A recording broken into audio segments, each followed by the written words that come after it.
All right, guys, so we have some baby silkies that came today. They came about an hour ago. I had to go get a new bulb for the heat lamp. So I'm going to show them to you. These came a little early. So this is our makeshift brooder and it will work just fine. We used the corner of our, it's actually a horse stall. We don't have horses, but that's what it was originally. I stuck a T-post here. This is deer netting, plastic deer netting. With probably, I don't know, maybe inch by half-inch holes. We simply stapled it along this beam, right? Ran it tight to this and stapled it along that beam. That corner is open. That's how I took them out of the box and stuffed them all in. They have a waterer. Now, sometimes you can, there's a smaller, they make a smaller waterer. There's always concern that the bigger the waterer is, they could put their whole head in there and drown. I haven't had that happen. I like that size water, the 5-quart. They do make a 1-quart and it's more shallow and less risky. Some people will take bigger gravels and set them in the bottom so that they can't get their head too far in there. But I haven't had a problem, and so I just used that one. Now these are silkies. I don't usually have bantam style chicks, so I've been watching them to see how well they actually do with this water, because these are small chicks, because they're silkies, they're a bantam chicken. So I've been kind of keeping an eye on them. I might switch to a 1-quart for them for the first week or so, just because of this situation. The other thing I noticed, because they're bantam, I usually use this style of feeder, this trough style of feeder. And I noticed that it didn't look like the silkies wanted to kind of fit on that, or fit to that. Like, it felt like it was too high for them. So I just dumped it out, and that's okay. Chickens eat from the ground. It's not unnatural for them. So I just poured the trough out. Probably they'll grow enough by the first week that I'll go back to the trough, because it just makes it less likely for them to poop in it. But for now, this is a-okay. They're all drinking in that, so I'm probably gonna just keep an eye on them, make sure they're drinking. I always put sugar water. I always put sugar in the water.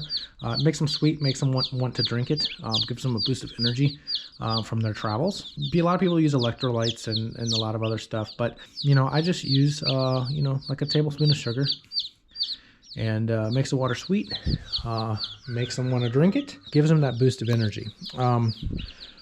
I had these clear bulbs, is what I had, only because my red ones were out. And like I said, I wasn't expecting them to come today. They weren't supposed to come for 2 more days. These don't give off as much heat. And so I had that in that one right there while I was going to this Tractor Supply to get a new one. When I came back, they were all huddled in that. You see that the deeper red ring there? They were all 30 silkies were in that. Like what I look like was just one big round mass.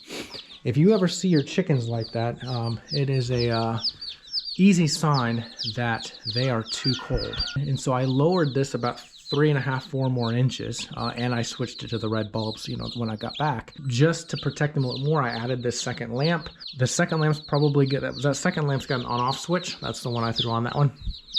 And I will probably do away with that within the first week or so. But it depends. If I turn that thing off and I notice them all starting to huddle again, then I'll turn it back on. You just got to watch your birds. They'll tell you what's wrong by their actions. You see how they're all up and moving?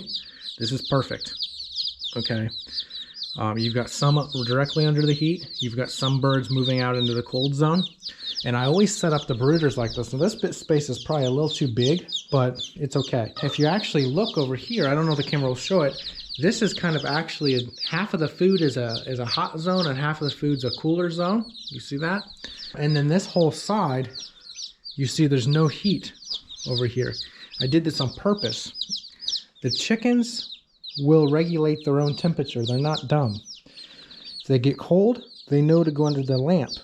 If they get hot, they'll spread out, and they've got a lot of spread out area to cool down. As they get cooler, they'll move closer to the heat lamp. They're very good, but you can't, if there was a wall right here, okay, that probably would not be a good setup. I would have this off, so there's a cold zone. You always want to give them a cold zone and a hot zone, or a cooler zone and a hotter zone, so that you can allow them to regulate their own temperature.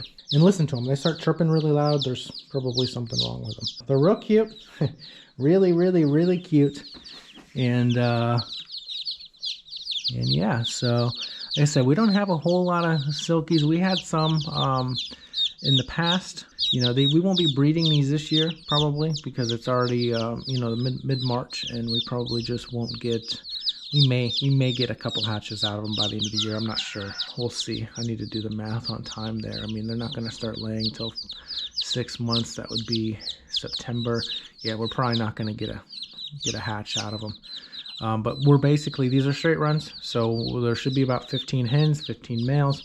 We'll identify all the hens. We will keep the hens, and we'll figure out, we'll keep the roosters too for a long time. We'll figure out which ones we like the temperament of, which ones we like the markings of. We'll probably keep two or three of the roos. You know, we'll get rid of the remainder of the 13-ish or so roosters. If we're lucky with a half and half. You know, I've kind of been experimenting with the idea of making some dog food out of them.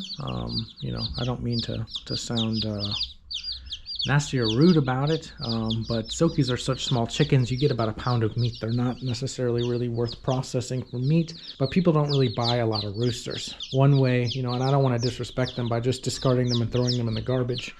So, you know, one thing I've thought about is just making dog food out of them, out of the ones that, you know, the roosters that we don't use. Because that's at least gets us some money back towards what we fed them, and then, you know, they're gonna have a few months of life. Unfortunately, that's the cruel reality sometimes of roosters. That one I've been watching. He kind of walks funny. You know, sometimes they get trampled in boxes in the box as they come. So sometimes they recover, sometimes they don't. So far we're good. I don't see any problem with really any of the birds. So there's 30 here. So they're real cute. Now see, you don't really want that. That bird's gonna fall and end up drowning itself. That's why some people put rocks in the bottom, which I may go grab some 57 gravels. You see that? It's you really don't want your bird in your water. That's not good. You know, in a few days they'll be too big. You know, in a week they'll be probably too big to do that. But you know, now there's a piece of poop in there, which is not really good bacterial wise. Let me show you how I get that in and out, because like I said, this is a makeshift brooder, right? The food trough I slide in the side, right? This is actually for like a fire pit we have. And I always steal it, and I always get in trouble for stealing it, right? But I take this, I hook it, and I pick it up. See? Move, chickie. And that's how I get them in and out of here. But like I said, you know, we had this. I've got some other chicks, some other bigger chicks coming. I'm going to clean out this side, right? We're going to do the same thing. So I've got Lakenvelders coming, which are kind of a cool chicken. We're basically just kind of getting chicks for breeding stock, kind of hand picking what we want. That's why there's so many of them for what we'll need. I just wanted to show them to you. They came early. They called me this morning, said your chicks are here. They're supposed to be here till Saturday. Today's Thursday. So, but they're definitely cute. And, you know, as they grow up, I might make a couple videos of these kind of as they grow up. You know, show them to you in a week and a couple weeks later. So we might make a kind of a 3-part to this, but they're real cute. I appreciate you watching. We're probably going to make a little bit of a series on this. I know a lot of what we do is equipment, but I want to start doing more, you know, animal-based videos as well. So if you like the video, make sure you comment, let me know.